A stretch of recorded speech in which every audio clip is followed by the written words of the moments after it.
Steven Spielberg saw a version of it at some point, a couple of years before it came out, and he was like, "This is scary. I have some thoughts. I want to be involved," and gave us notes on the ending. He was like, "Don't kill Katie's character." And Oren calls me, and I'm like getting off of work, waiting tables. He's like, "I've got some news." Like, what news? Steven Spielberg saw the movie. I'm sorry. What? What? Yeah. Oh my. Can you be in San Diego tomorrow to do reshoots? And I'm like, yeah, I'm coming. Yeah. And so I don't know. Let me hang on. Let me check with Karen. Let me check if I can get off the schedule. Yeah. And so that's how the new endings came, where they didn't kill me. And even then, I was too young and naive to be thinking about why would that be.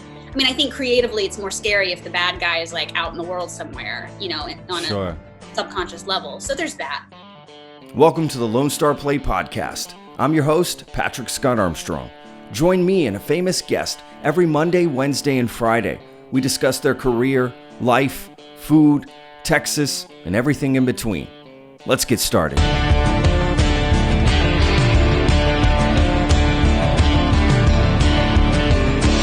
What part of Texas are you from? I am from North Texas, from the Dallas area.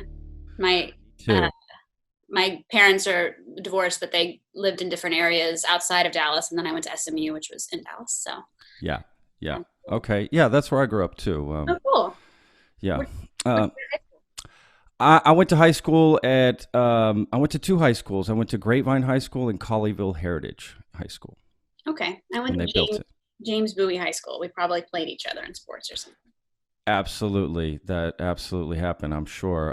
Yeah, I graduated in 98, I think. It was the first year, I think, of that new high school. That's why I went to two different high schools. But I hated it because it was brand new. It was rich.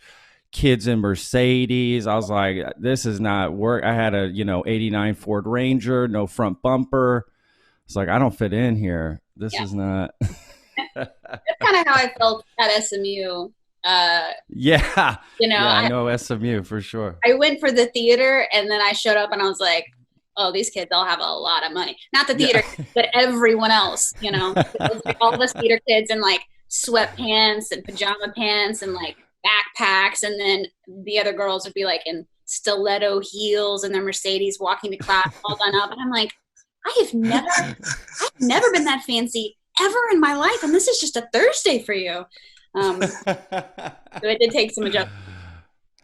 Yeah, absolutely. Well, then you move out to LA, right? So then that's like just this whole, I don't know if that got any better. I think it made LA less weird for me in the beginning. There you go. Okay, I can see that. Yeah, I felt like SMU prepared me, that area of Dallas, which I love, Sure. And the kind of how it's spread out, and it can be very fancy. Did sort of pave the way for LA to feel kind of less foreign to me, for sure. Nice. I love that cat coming in there, right? She's sometimes into this vibe where she just wants love and she refuses. And if I shut her out, then you'll just hear her on the door. So this is the best of both worlds. She'll come sit in my lap in a little while and calm down. That's hilarious. My dogs just bark coincidentally, and they can't even see this, so they don't. I don't know what. I don't know.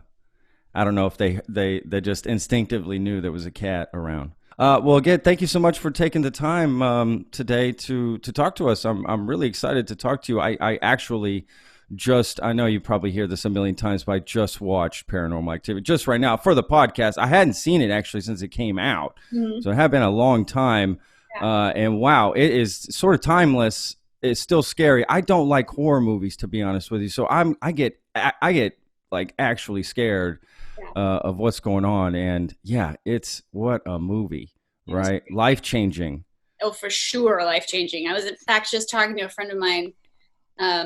She lives in Atlanta now, and she's a mom, and we've been friends for 15 years. And we were talking about that time in our lives, that kind of like mid-20s when lots of things were happening. And we really were like, wow, that really was a life shift. It was like one life, and then this thing happened, and then it was like just turned a giant corner. So, but that's cool that you just watched it. I love when people who haven't, like younger people who didn't see it when it came out, kind of discover it.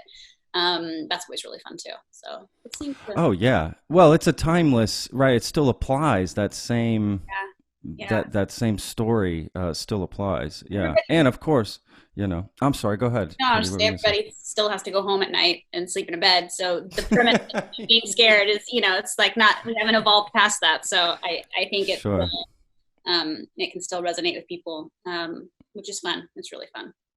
It's probably what resonated with people in the first place, right? I think with anybody, it was just such a familiar concept in the sense of we've all heard stuff in our house. We've all heard footsteps. We've all, wanted to do that. Right. We've all wanted to like take on that mission, Right. and do that. And y'all did it, and it's very, I think what's scary about it is much like, not that I'm comparing the movies, but I think of like a movie like Alien or Jaws, like you just wait to show a lot of things, right? There's just this tense buildup and it's slow and it's just bringing you into the story. And then you're just so involved, with what's happening. And it's such a, singular narrative, it's not like it's taking place all over the world and you're jumping around. It's just, coming back to this couple and then watching their, interaction, y'all's interaction. It's, yes, it is. It's, I'm curious, when you're making the movie, first of all, I had a question. Why didn't these characters just put up security cameras? Who buys a handheld and decides to do this? Like, I get that in the later ones that happened, but I just thought, why? That's the last thing I would think is buy a handheld to try to. That's a good question. I don't have a good answer. More rhetorical. Yeah, I'm glad they didn't though, because then where would they have gone for the sequel that we never thought? Right. So maybe Warren really secretly thought like I could save that for the second one. Who knows? That's absolutely true. Well, it makes it more, intimate, and the handheld was great. Obviously, Blair Witch, I'm sure, was on everybody's mind making this, which coincidentally I saw in Dallas. When that first came out too, in a rundown theater in Dallas. And at the time, the story was still that it might be real. So that was kind of scary. And I think when Paranormal Activity came out, that was sort of the same idea, right? That this, and even the way the film is shown, right? Like this is a true sort of story. So obviously that's something y'all discussed, using your real name and stuff. Were there any issues there? Were you guys concerned? I'm curious about that. It all happened at a very different time. So when we filmed this movie, I was super new to LA. I was 23, I think. And it was like on a whim, Warren was like, we're improvising this whole movie. There's no dialogue. Do y'all just want to use your real names? And I was like, yeah, cool, whatever. Like, it's going to be the same movie, whether I call myself Michelle or I call myself Katie. And sure. And if I could go back in time and tell that 23-year-old little girl, like, hey, everyone in the universe and their mom is going to see this movie, maybe give yourself a different name, I probably would. So that was not something that was necessarily like well thought out or discussed. It just kind of happened. And then years later when it came out, we did press the day after it was released. We were doing press. So they weren't trying to trick anybody, but I think they like leaned into the, let's not have them do press beforehand. Nobody knows them, so nobody's going to care. But also it serves the film for there to be a little mystery. And so I think that was kind of how that went. helped. Yeah. Absolutely. Yeah. 100%.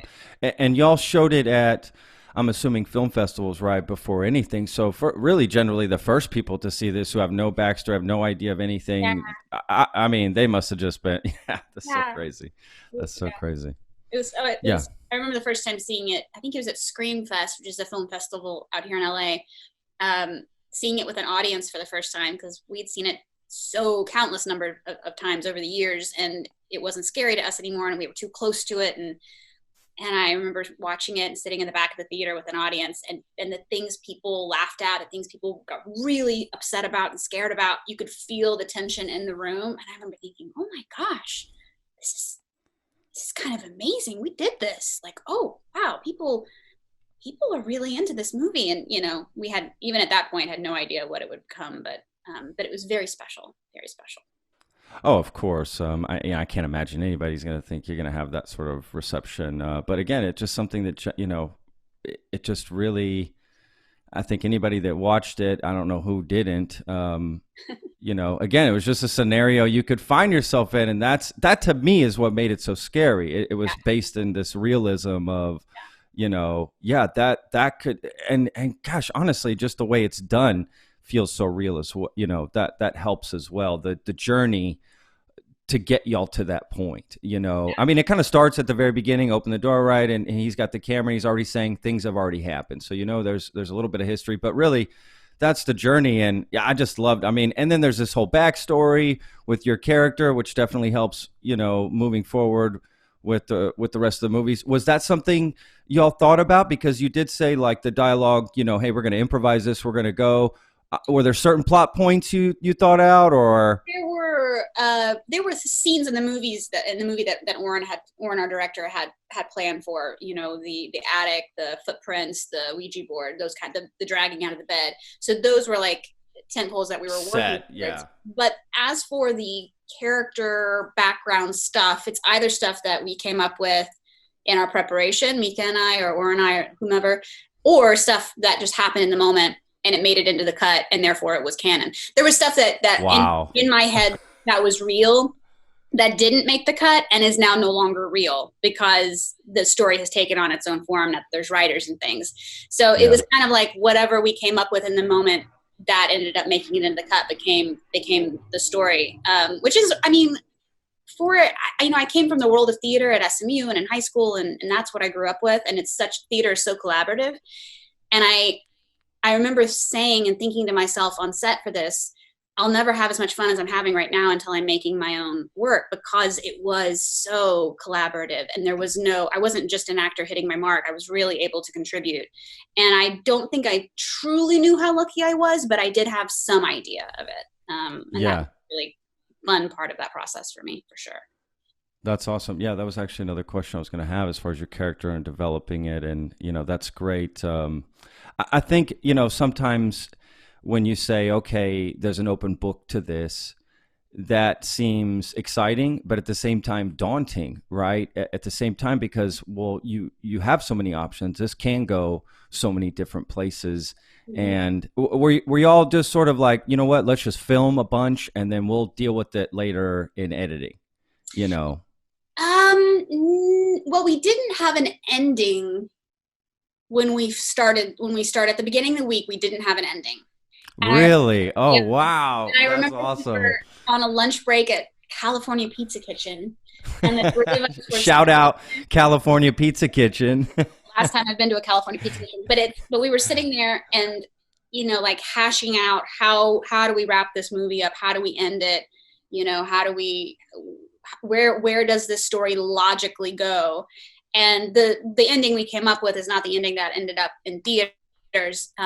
But we came up with it, and then we made it happen. And there was an aspect of, let's film every bit of these people's lives and then find what out of that needs to be told in order to make this story work. And Oren, I have to give him so much credit. You know, he did all the editing for the first film. I mean, he had like a 2.5 hour cut, and then we would get together and watch it and give notes, and he whittled it down and then show it to some other people, and eventually came up with a cut that we showed to people around town. Everyone said no.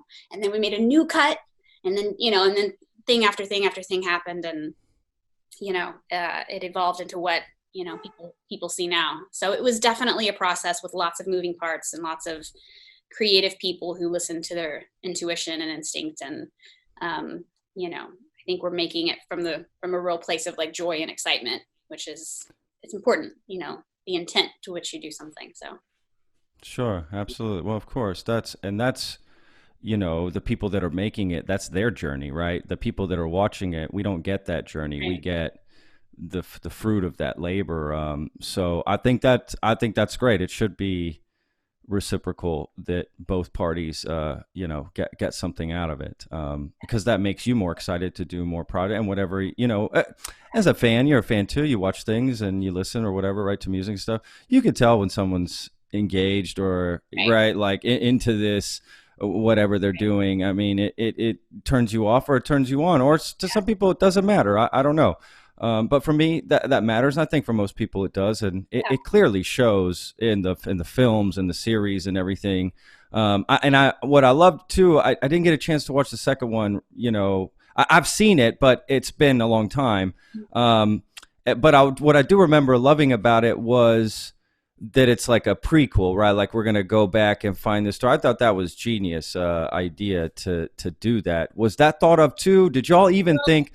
Were y'all thinking of other movies when you're making the first one, or not at all? So we were so excited to make this movie. We were very committed to making the very best movie that we could possibly make, the kind of movie we would want to see in a movie theater, because that's what felt joyful and important to us. And you know, the success that came later was such a gift, but was kind of icing on the cake. It was the doing it was really the most joyful part, and the rest of it was like this kind of amazing abundance that came later. But no, we were not thinking. In the original ending, I die, so that's it. Movie's over. Yeah, it's it. You know, and well, it is movies. Yeah, well, I guess we could bring her back, but she was gone. And Steven Spielberg saw a version of it at some point a couple of years before it came out, and he was like, this is scary. I have some thoughts. I want to be involved, and gave us notes on the ending. He was like, don't kill Katie's character. And Oren calls me, and I'm like getting off of work, waiting tables. He's like, I've got some news. What news? Steven Spielberg saw the movie. I'm sorry, what? Yeah, oh my God. Can you in San Diego tomorrow to do reshoots? And I'm like, yeah, I'm coming. Yeah. And so I don't know. Let me hang on. Let me check with Karen. Let me check if I can get off the schedule. Yeah. And so that's how the new endings came, where they didn't kill me. And even then I was too young and naive to be thinking about why would that be.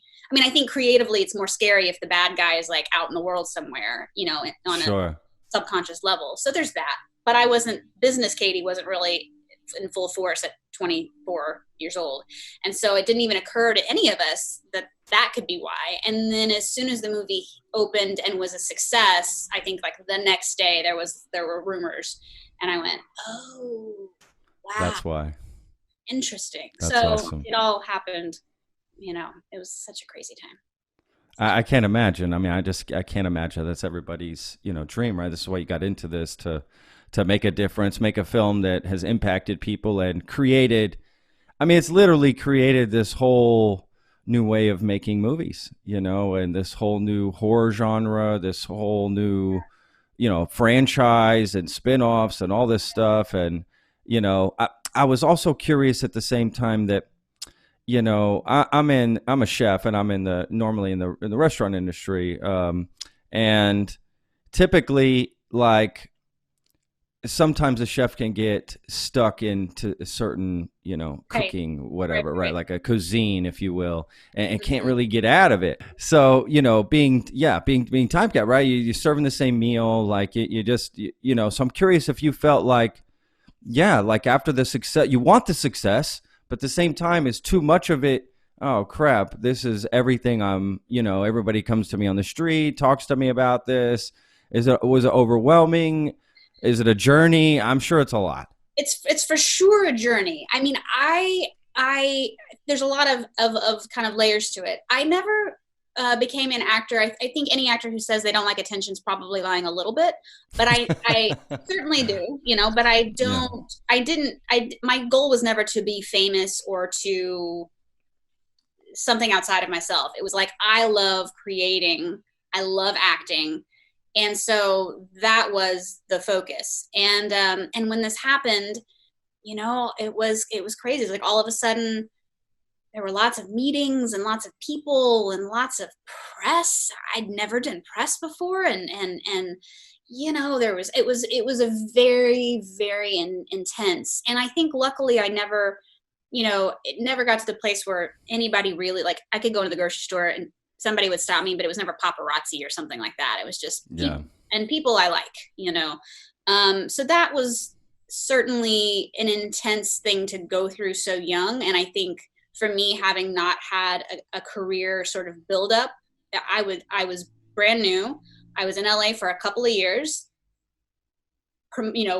just really digging in on this one project, auditioning on the side, doing all these other things. And then this thing blew up. And then all of a sudden we're on the cover of Entertainment Weekly or whatever. It was intense. And also really fun in a lot of ways, but of course, but intense. And I had a lot of I had to learn on the fly a lot, and I didn't always do it right. But I tried. And I think for me, the journey has been twofold: to let the business aspect of this industry, to learn that, and to be able to not only be an artist in this industry, but also be a businesswoman in this industry, and to understand that this is where those two things meet up. And both of them are equally important. It's important to be able to be a full artist, and it's important to be able to be a competent businesswoman who can have boundaries and take care of herself, because it's nobody's job to take care of me but me. And that was something I had to kind of learn on the fly. And sort of figuring out like who my tribe of people is that I want to work with, that I want to have on my team. That was stuff that I think generally happens usually for people as they're coming up. And for me, I like jumped up to this kind of high level and then had to kind of like let that go a little bit so that I could like reform how I wanted my career and my life to look. And I do think that it is, especially with this, going back to the whole naming of the character thing, a curious situation where even people who understand, most people, not everyone, but most people know that it's just a movie, especially now after a gazillion sequels. But there is some sort of, I think, thing that people have sometimes, even casting directors and whatnot, where they're like, oh, but you weren't really acting, that you were just being you. I'm like, well, no, we were acting. I wasn't possessed. We're not in love. Nothing. Yeah, it was all totally. So I do think there's some of that has happened as well. But I gotta say, it's I'm so grateful I'm so grateful to be a part of something that I could help. I could be there at the very nucleus of it, the very beginning, and to watch it kind of become what it has become, and then kind of let it go and allow other people to take ownership of it and to still be a part of it.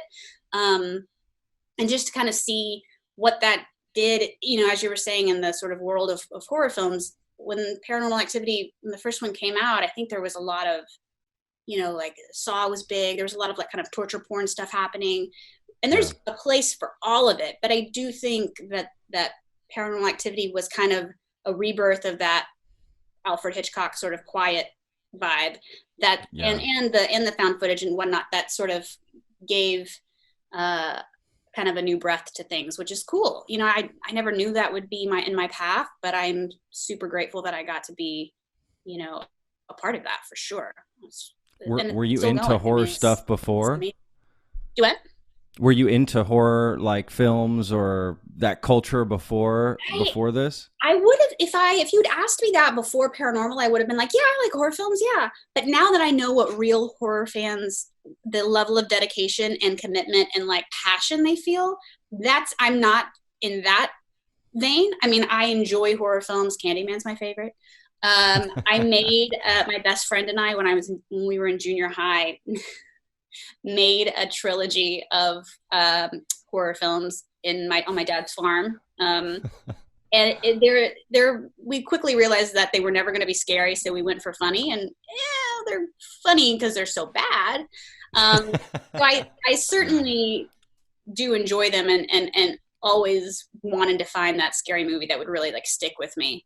But one of the cool things about being in a horror film is meeting the fans, because they are passionate in a way. I think sci-fi horror, like, those kinds of fans are into it. And it's so fun to comic book, right? Like, you're right. To meet people who are so excited. And I've had so many, lovely moments with people who have really, because I'm thinking like, well, it's a scary movie. That's cool. Is it changing the world? Probably not.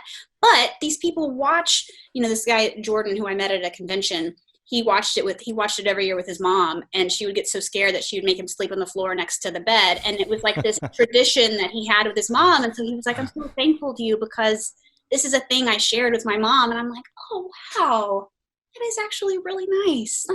oh, I love that, So it's been fun to discover all of that. Absolutely. Yeah. I mean, touching people. Wow. That's a kind of a crazy story watching that with my mom. I would never watch that with my mother. She screams like nobody's bed would be the end. If she asked me to sleep next to her bed on the floor, I'd be like, Mom, what are you talking about? Mom, this is crazy. But you're right. I love that. Of course, this movie has, I'm sure a lot of people say it's their favorite, horror film. I mean, it has to be something like that. It's definitely one of the top scary movies I can think of, just because, again, the realism of it makes it so frightening, in that slow, tense buildup, like you said. Was there ever any discussion, that like we need more things to happen, in this as we're going, more tricks and stuff, which everything that was done so beautifully, right? And so great. So I'm curious, was like, let's do more, let's get more. And, y'all pulled it back, or did y'all film stuff you didn't use? We did film stuff we didn't use, but nothing major. We didn't film anything big that we didn't use. Yeah. I think when we were making the movie, we weren't thinking about it from a place of how do we sell this to an audience in the year 2009 or whatever. We were thinking about how do we make the best movie. And so we made the movie we wanted to make. And it was interesting because when Paramount got involved, there were things that, they were like, well, there needs to be more kind of sex in it. And we were like, well, we're not going to have sex on camera. This is like, I don't know what you want.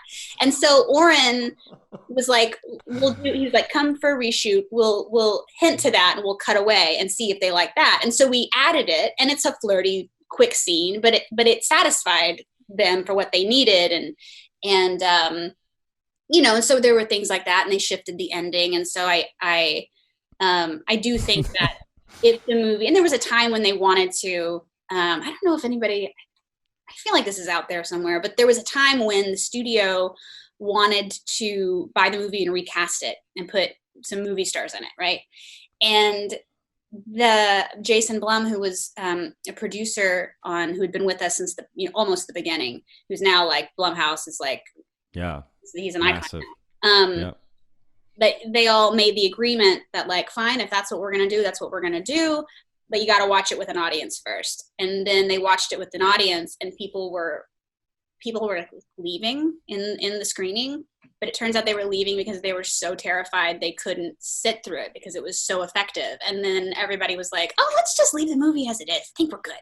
So, so there were many ways where it could have changed or been a different film, but it worked out, which was nice. No, that's awesome. I can't believe, I mean, they're just like, yeah, let's leave it, but we need to add more ghost sex. Let's get some ghost sex. And I love that that's like the suggestion. That's so crazy. Yeah, I think they wanted to, flirt it up a bit or something. But we made it work. Absolutely. Again, it's all about serving the purpose of the relationship. I'm sure y'all realized that, right? Y'all working on that realized that would seem more real, even because honestly, that would have made it real awkward to all of a sudden have a sex scene in that movie. Yeah, it just would be like, yeah, what's going on here? Why is this happening? I actually don't like sex scenes in movies. I really, in any movie, really. I don't know why. I get immediately uncomfortable. Definitely don't watch Normal People because there's a lot of sex in that. It's a great show, but you will hate it then. Stay away. Your wife hate it. She loves it. She loves sex and movies. She's European. She's from Spain. She just thinks all that stuff's normal and, human and whatever, natural, as she says. Just natural. I was like, I get that, but this is crazy. She also took me to my first nude beach, so she's used to that stuff. I am not, that's, gosh. So, I'm curious, like, later on you're, obviously doing press for this movie, and now they're going to talk about making, the second one and the third. What was that also a discussion on the second one? Like, we're going to recast this or go to another storyline, like an entire, just forget y'all's storyline, just move to something different? Or was the choice, we're going to continue this? Once the sequel started, it was not, whether those conversations happened, it wouldn't have been with me because the difference between the first one and the sequels is the first one was this tiny independent movie, and the sequels were a sort of kind of a indie film meets a studio film come together. But at the end of the day, it was a Paramount movie, and they have been such champions of this franchise. I have such appreciation for them, and continue to, as I'm talking to some of them last week about other things, but such good people over there. Yeah. But those conversations probably maybe happened, but not with me. And so when I came to set, there was Chris Landon was the writer of it. And so there was a transition for me in like realizing like, oh, this isn't totally mine anymore. Like this is now, I'm now an actor in this community of people as opposed to being one of the creators of it. And what I quickly realized is like, oh, I can feel weird about that, or I can really embrace the fact that this family is getting bigger and it's the reason why this story can keep going. And I'm like, oh yeah, that's pretty cool. And so then I had to kind of roll with the punches but no, after that, I mean, I guess they could take it in another direction. Maybe they have sort of the spinoff and stuff. They've had other kind of storylines come in. But that's all for the writers to figure out now. My part of it done. You did your part. I did my part. Yeah. I also read that you had you got nominated for an MTV movie award, right? It was like most scared performance. Is that right? Or yes, it was the most or frightened. Is that the right? Was it whatever, frightened? It was the best actress in a scary film, most scared, or something like that. Yeah. Yes, it was. I really wanted that because I always thought that was like it'd be cool to have the popcorn. Absolutely. I don't know how you didn't win that. I don't understand how you didn't win that. I know. I lost to Amanda Seyfried, who's very lovely. She sat in front of me, and she's now married to Tommy Sadowski, who's from Houston. You should interview him.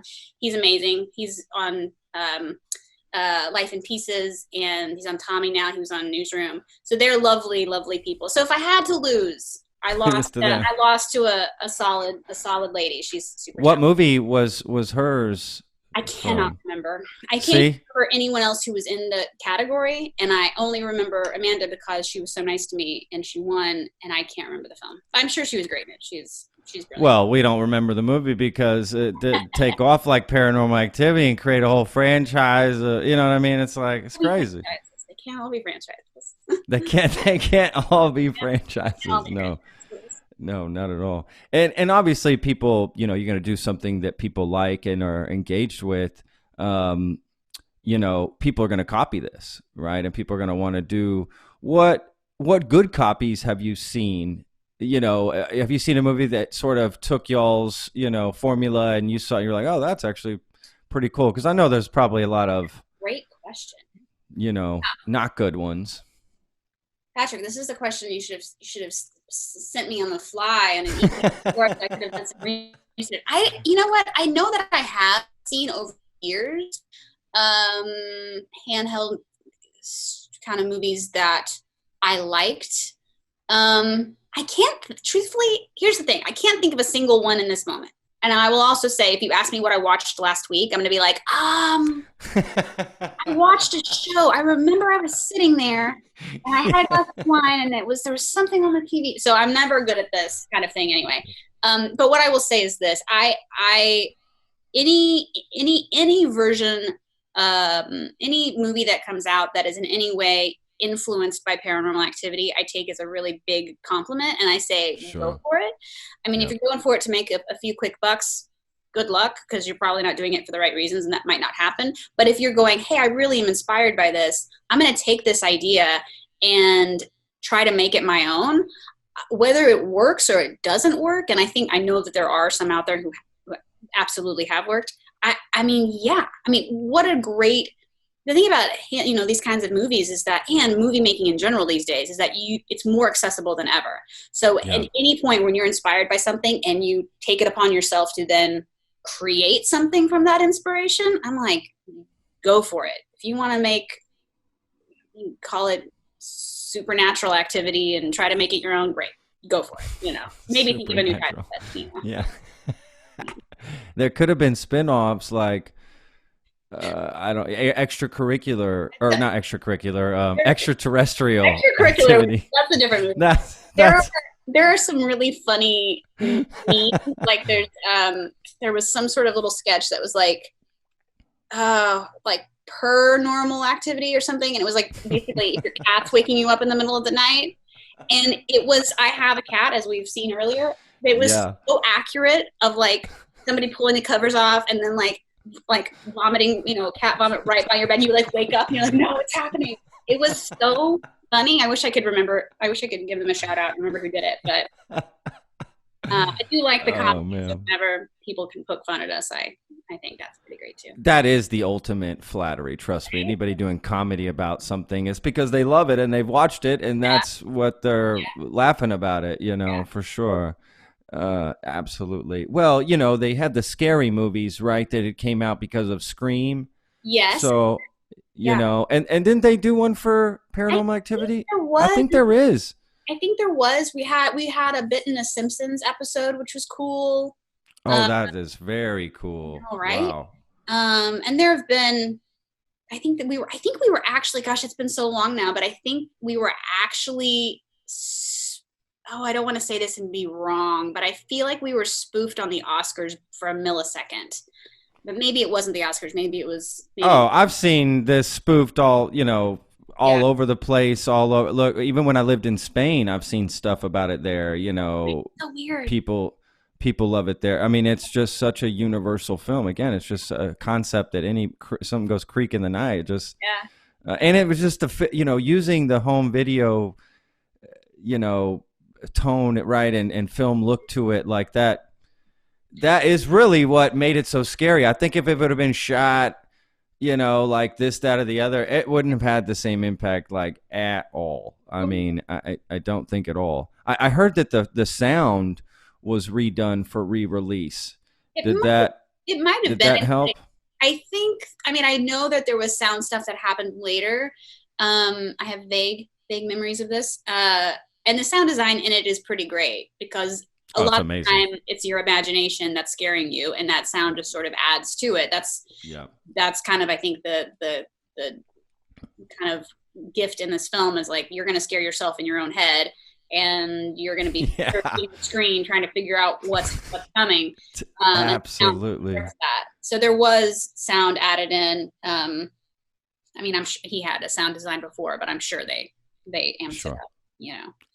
I would have said let's do this. I mean, I had to turn down my subwoofer when I was watching it. It was just so there's these big hums, that come through, and it's scary. Like you said, you create the fear yourself, your imagination, and like you said, you're darting around the screen trying to look at where is what is going to happen, and that's what's frightening because you think this is what I would be really doing if this was happening, right? And you just be so looking around, not breathing.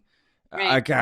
I'm thinking about it right now. It's scaring me. I hate getting scared. I hate it. My dogs were so angry with me because I was just squeezing. I had two of them, just squeezing them so tight. Like, wait, don't say anything. Don't say anything funny. It's the internet. You're talking about your dogs. Okay, are you there? Boom, I'm here. You're there. Okay. I love it. Sorry. No, please. About the dogs. Okay. The good news is I get the audio afterwards from yours and mine, so we'll put it together. It probably won't even be as bad. But one other question I had, Katie, I won't keep you too much longer, but I'm always curious when a project, it's been a while on a certain project, when people look back on it, what they think they would do differently if they were to do it in the present. So if y'all were to make that movie, like if you were going to make that movie today, what do you think y'all would do differently? I think I would give myself a character name so that nobody would be confused. And that's it, to be honest with you. Really? Wow. I think, the vanity in me would be like, why don't you put some makeup on once or twice? The entire world's going to see this film, Katie. It won't hurt you. So maybe that, but I don't know that would really serve the film. I feel like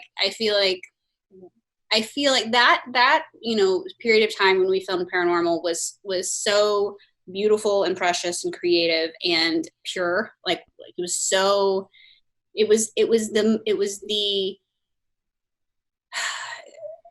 it was the best of what creating is without any of the other stuff that gets in its way. And I'm so grateful for that time. And I think other than calling myself Michelle or Julia or Sarah or something, I don't think that there's anything I would change. Why could I? I mean, look, I'm so grateful for my life. I'm so grateful that I was a part of something that, ended up being so well received. Yeah. I wish I had a better answer for you, but I think that's it. No, I think it's a real answer, right? That's all it is. Just looking for, there's no right or wrong. Yeah, that's great. I think that's great. That just shows how much you are grateful for that experience, to be honest with you. I really am. That's what that shows. Yeah, that's awesome. I mean, I would be too if I had done, but I can't act. I can't do nothing. I can't do nothing like that. Cook good food. I cook. Yeah, I cook for sure. I love cooking. But not the same. I don't know. Not, it is creative. It is fun. This is why I like it. It is creative and fun and collaborative. And, you do get excitement when someone enjoys the dish and tells you how great it is. But, you've also got, this is the worst thing I've ever eaten. Well, trust me, we get some of those too with the movies. There's just not all right. Haters. Yeah. Are you still in North Texas, or are you in Austin? Where are you in? I'm in Austin. Yep. That's exactly. My favorite city. It's my favorite city. I can't wait to someday have a place there and go there often. It's my heart. I love that city. I'm right off of South Congress. Yeah, I love Austin. I moved here 2014 to open my food truck and catering business and restaurant and all that, and I moved here specifically for that reason, came to the city, and I love it here. It really is a cool city, and it's a great food city. I mean, that's why I moved here. The city is so supportive of good, natural, artisanal food, handmade, family, independent. There's not a bunch of Chili's and TGI Fridays around here, and not at all. I mean, it's just so different from Dallas, from where I grew up, just right. It's just so different from that. When the world opens back up, Austin is at the top of my list of places to go, and I will keep up with you and eat a lot of food and see a lot of all my favorite musicians are in Austin, so see a lot of concerts and really, really enjoy Austin. And it's my favorite city. Absolutely. We'll go out to eat. I'll get my wife. We'll go out to eat. We love to eat. We love to cook. Food is everything to us, to be honest with you. That's awesome. Yeah. Well, Katie, I really do appreciate you taking the time to talk to us. Before we go, I want to make sure you tell people how they can sort of stay connected with you. Yeah. Social media, website, whatever, that sort of stuff. Yeah. Instagram, I am real Katie Featherston. In case you thought there was maybe an unreal one out there occasionally. And then Twitter, I'm at Katie Diane with 2 N's. Or my website's katiefeatherston.com. But I'm on Twitter some. I'm on Instagram more often, and I always do storytelling shows and have a couple projects I'm working on, and I will certainly post and keep people updated on whatnot on the gram. Thanks, Patrick. I appreciate you reaching out, and this has been fun to chat with you. Awesome. Absolutely, as well. Thank you again, Katie. We'll talk soon. Thank you. Bye. The Lone Star Plate podcast is produced by Texas Real Food. Go to texasrealfood.com and you can search your city for stores, butchers, restaurants, farmers markets, and more who are using fresh, artisanal, organic sources. It's a fun site that brings all natural options all together. I hope you enjoyed this episode. For more information, go to thelonestarplay.com. I'm your host, Patrick Scott Armstrong. Until next time.